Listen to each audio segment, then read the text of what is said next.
2021년 4월 22일 평택항 터미널에서 작업을 하던 중 300kg에 달하는 컨테이너에 깔려 사망한 청년이 있었습니다. 바로 23살의 이선호 씨입니다. 선호 씨는 군대 전역 후에 부모님께 손 벌리기 싫어서 아버지를 따라 아르바이트를 하던 기특한 청년이었습니다.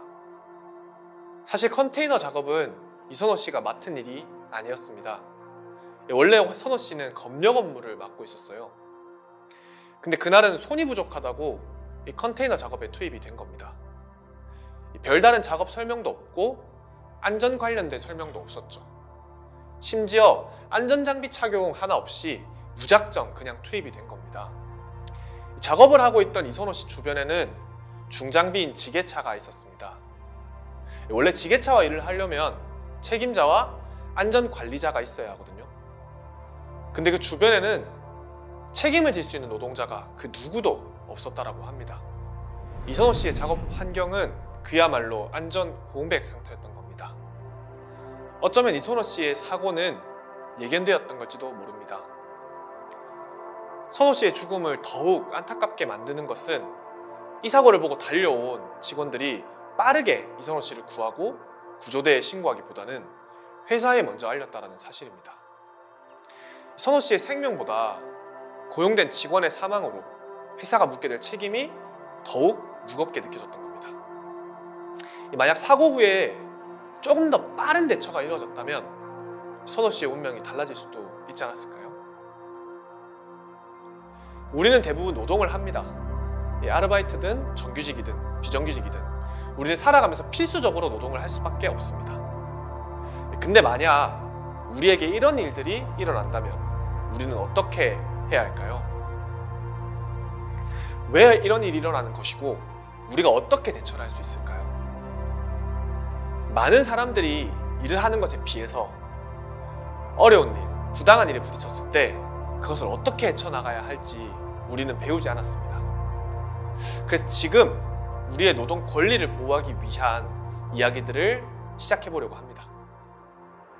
조금은 생소한 노동이라는 주제에 대해서 쉽게 알아보기 위해 우리가 어떻게 노동을 바라보고 이해해야 하는지 이야기해보고 우리의 권리를 지킬 수 있는 방법까지 알아보는 겁니다. 첫 번째로 이야기해볼 주제는 노동이란 무엇인가입니다. 노동이란 무엇일까요?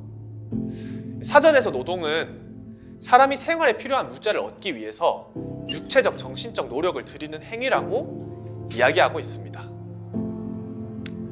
이 노동이라는 건 일상 어디에서든 볼 수 있죠. 여러분들이 오늘 하루를 보내며 만난 노동들은 어떤 게 있었을까요? 편의점 점포를 관리하는 게 될 수 있을 것이고, 시내버스 운전, 혹은 대학교 교수님이 강의를 하는 걸 들었을 수도 있을 거고, 식당에서 조리를 하는 걸 본 적도 있을 겁니다. 이런 것들뿐만 아니라 아이를 돌보는 돌봄 노동, 그리고 집안일을 하는 가사 노동까지 다 노동에 포함이 됩니다.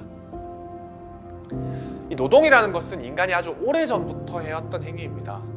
인간이 무리를 이루고 수렵, 채집, 그리고 농사를 시작할 때부터 지금에 이르기까지 수많은 노동들을 하고 있습니다.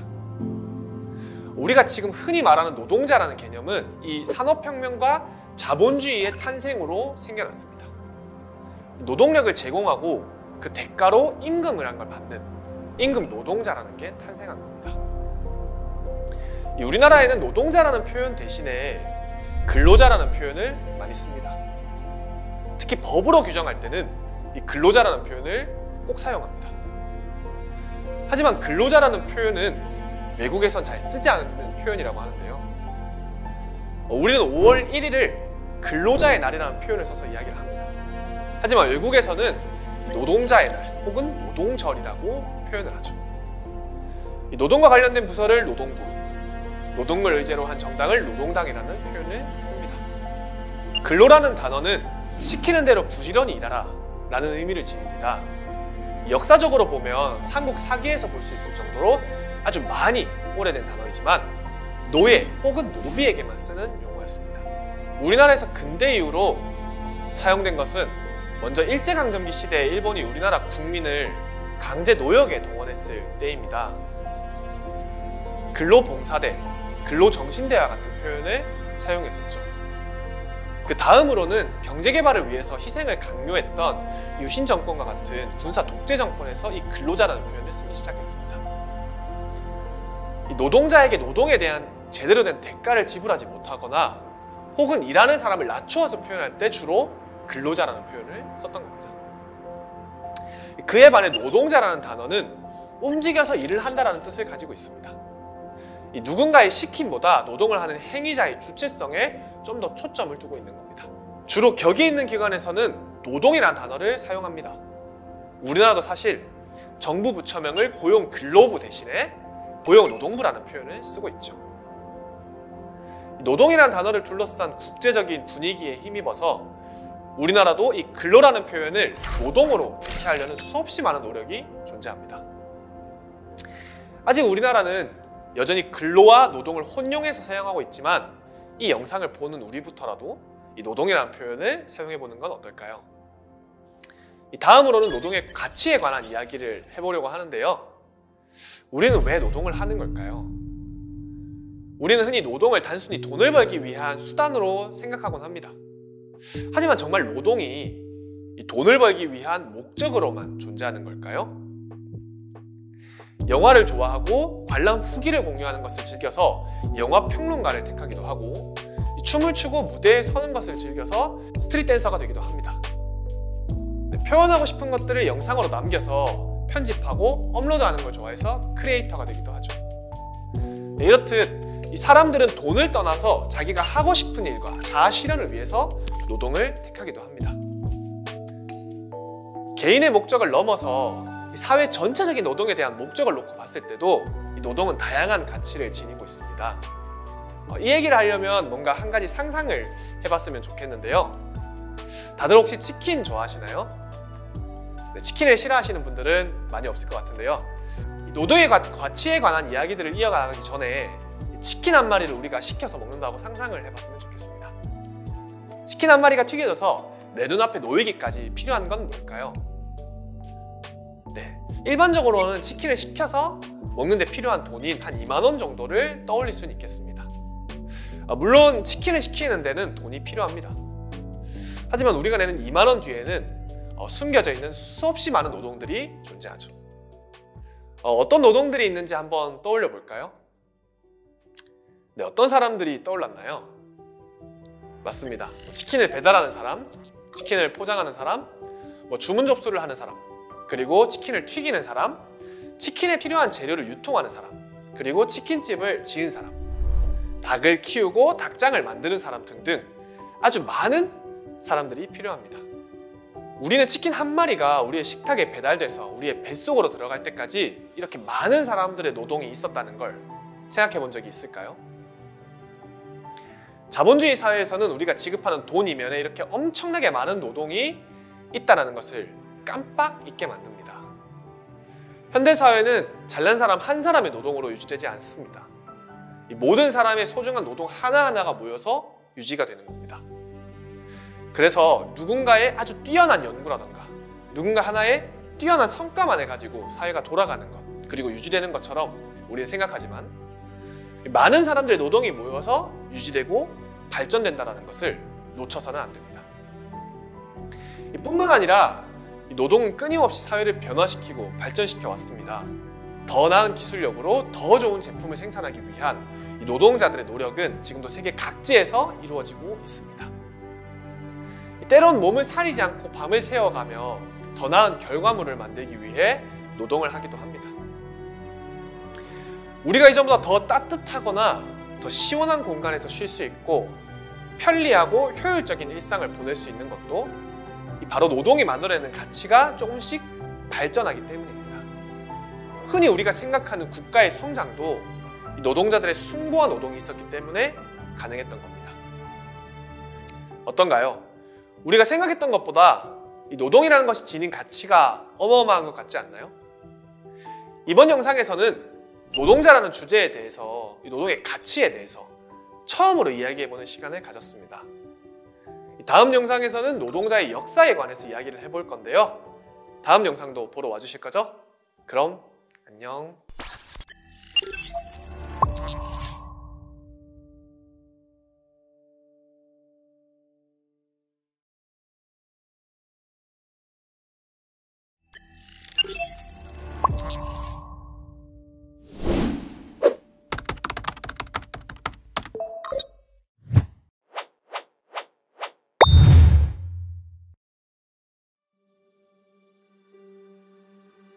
오늘 영상에서는 노동자, 노동이라고 하는 개념과 계급이 어떻게 탄생했고 어떤 역사를 만들어 왔는지를 살펴보려고 해요.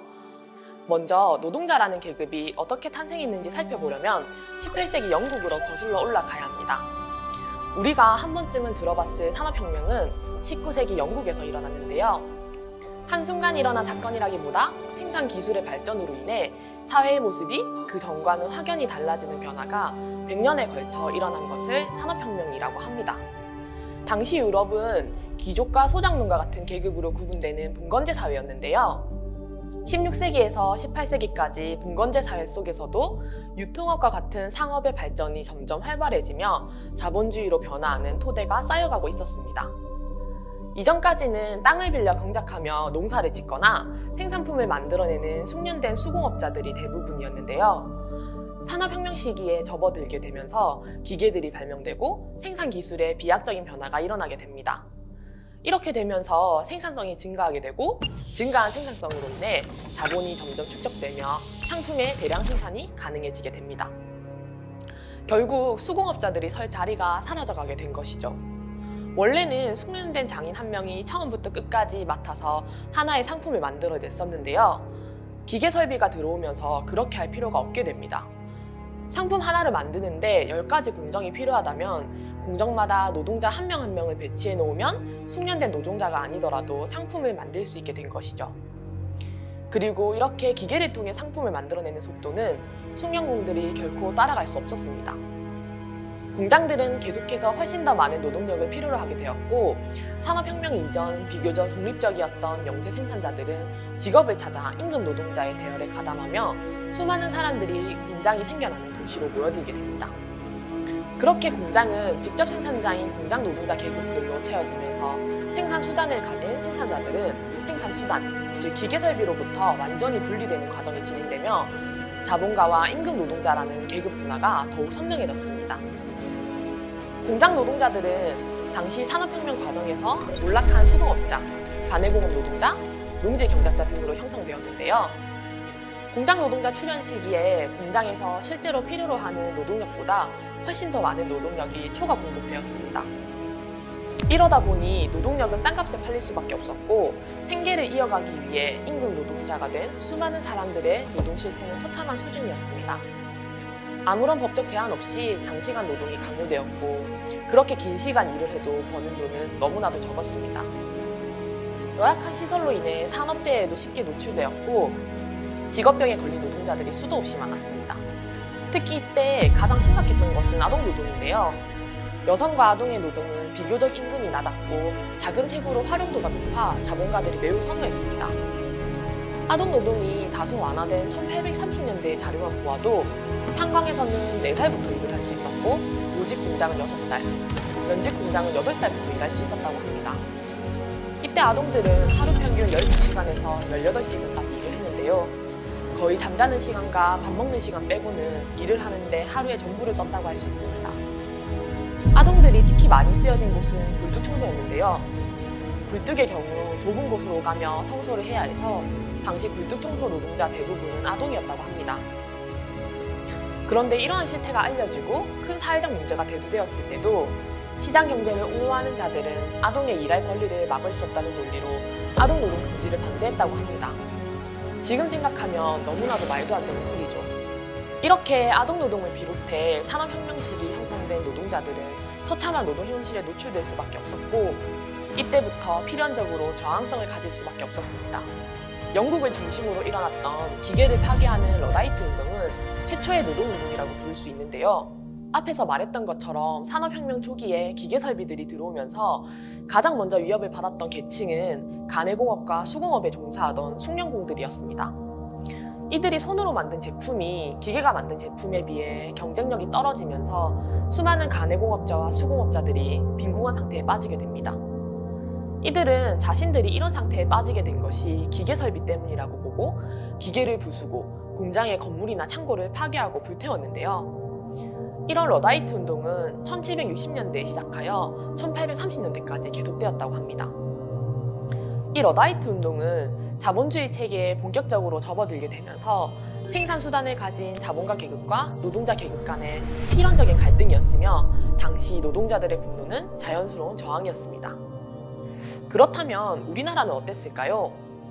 우리나라의 이야기를 설명하기 위해서는 일제강점기로 거슬러 올라가야 하는데요. 우리나라는 조선 말기 일본에 의해 강제로 근대사회로의 전환이 이루어졌습니다. 일본은 제국주의 야심을 이루기 위해 침략을 계속해서 일으키며 큰 규모의 자금이 끊임없이 필요했는데요. 이를 자신들이 식민 지배하는 국가들을 통해 조달하고자 했습니다.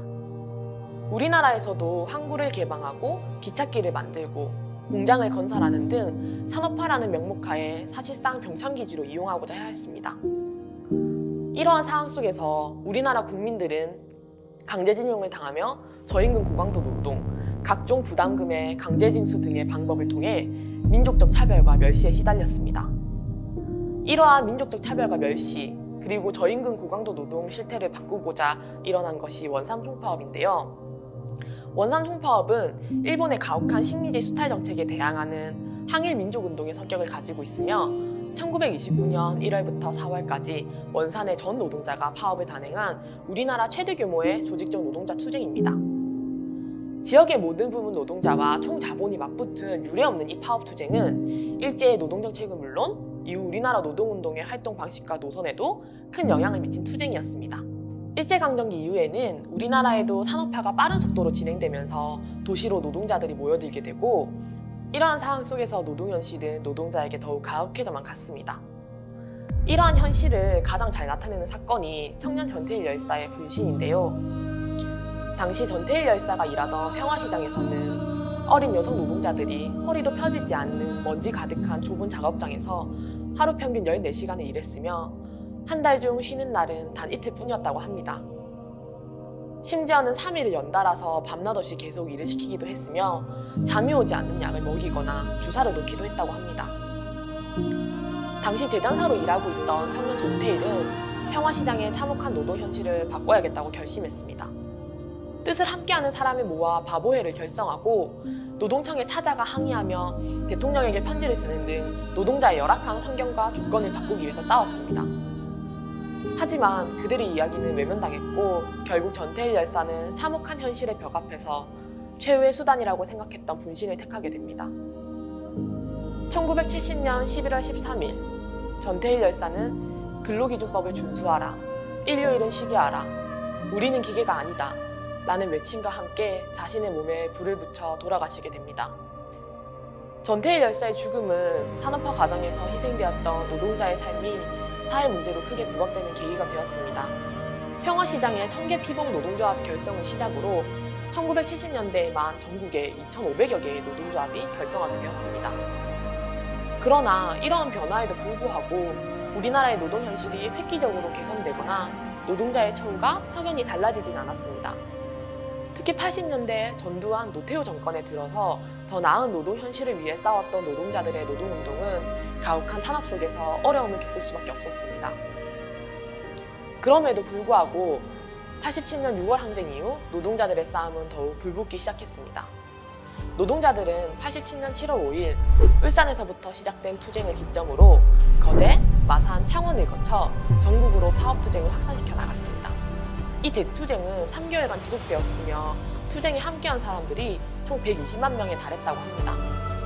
87년 노동자 대투쟁은 노동자들의 최초의 대규모적인 분출이라고 평가되고 있으며 민주노조의 결성, 어용노조의 민주화, 대폭적인 임금 인상 등의 성과를 쟁취했습니다. 노동자들은 자신의 권리를 지키고 향상시키기 위해 많은 싸움과 희생을 감수해왔습니다. 이러한 노력들은 단순히 노동자 자신들의 권리 향상과 처우 개선만을 위한 것은 아니었습니다. 앞서 원산총파업의 경우 민족적 자존심을 지키기 위한 항일운동의 성격을 가지고 있었으며 평화시장에서의 전태일 열사의 죽음은 우리나라 산업화 과정에서의 사회 문제를 대두시키며 이러한 문제를 발견하고 문제의식을 느끼게 해주는 계기가 되었습니다. 또한 노동자 대투쟁은 민주화 운동의 성격을 함께 가지고 있는 노동운동이라고 볼 수 있습니다. 사회를 조금 더 나아가게 하는 노동자들의 투쟁은 지금도 계속되고 있습니다. 우리는 여전히 장시간 노동에 노출되어 있으며 최소한의 근로기준법조차 지켜지지 않고 사업장에서 일을 하다가 죽고 다치는 일들이 빈번히 일어나고 있습니다. 사회를 바꾸는 일이 쉽지만은 않지만 우리의 관심과 노력이 사회를 바꿔왔고 앞으로도 바꿔나갈 것입니다. 오늘 영상에서는 과거의 노동자들이 어떤 배경에서 노동운동을 시작하게 되었고 어떠한 과정을 통해 지금의 모습으로까지 나아왔는지에 대해 배워보았는데요. 다음 영상에서는 지금 현재 우리나라의 노동을 어떻게 바라보고 있는지에 대해서 알아보고자 해요. 그럼 다음 시간에 만나요.